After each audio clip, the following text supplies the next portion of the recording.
তো সম্মানিত দেশবাসী, আমি cancer specialist doctor S M Sarwar. আপনারা জানেন যে সারা ওয়ার্ল্ডের ডাক্তারদের বক্তব্য হলো ক্যান্সার হলে আনসার নেই। আমি বলে থাকি ক্যান্সার হলে আনসার নেই, সেই কথার কোনো ভিত্তি নেই। ক্যান্সার সম্পূর্ণরূপে সুস্থ হয়। বিশেষ করে আজকে একজন রোগীর সাথে পরিচয় করে দিচ্ছে, ওনার সুস্থতার সাথে ওনার ভাইয়েরা আসছেন সাথে। বিশেষ করে আগে ভাইদের কাছ থেকে শুনবো।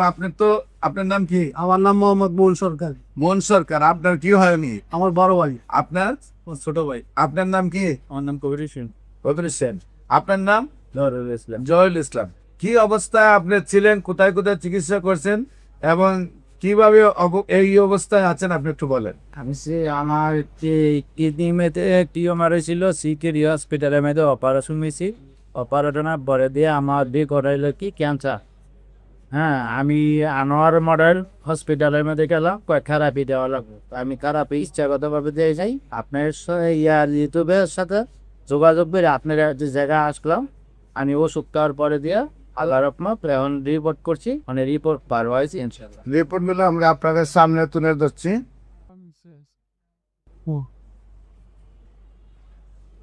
রিপোর্ট সম্পূর্ণ ভালো আসছে। জি, আপনার শারীরিক অবস্থা ভালো কিনা? ইনশাল্লাহ এখন ভালো। মোটামুটি শরীর শক্তি আছে, আল্লাহর রহমতে সম্পূর্ণ সুস্থ। আমাদের পাশে ব্রাহ্মণবাড়িয়া হাসপাতালের একজন সম্মানিত মালিক সাহেব, ওনারও কিছু ক্যান্সার রোগীর গল্প আছে, আমরা একটু সাথে শুনি। আসসালামু আলাইকুম, আমি সাংবাদিক আসিফ আবিদ। আমার কুমিল্লা দহাটার হসপিটাল আছে, এখানে অনেক রোগী আসছে। যখন যারা একবারে চিকিৎসার শেষ পর্যায়ে, তখন আমরা বলি যে আমি অনেক সময় ইনভাইট করি যে একটা সোহর সাহেবের সাথে যোগাযোগ করা যাবে। ইনশাল্লাহ রোগী আসছে, আমার জানা মতো অনেকে ভালো হয়েছে। তো ওনাকে আমি আপনি কয়জন যাদেরকে পাঠিয়েছেন তারা সুস্থ হয়েছে কি? আল্লাহ।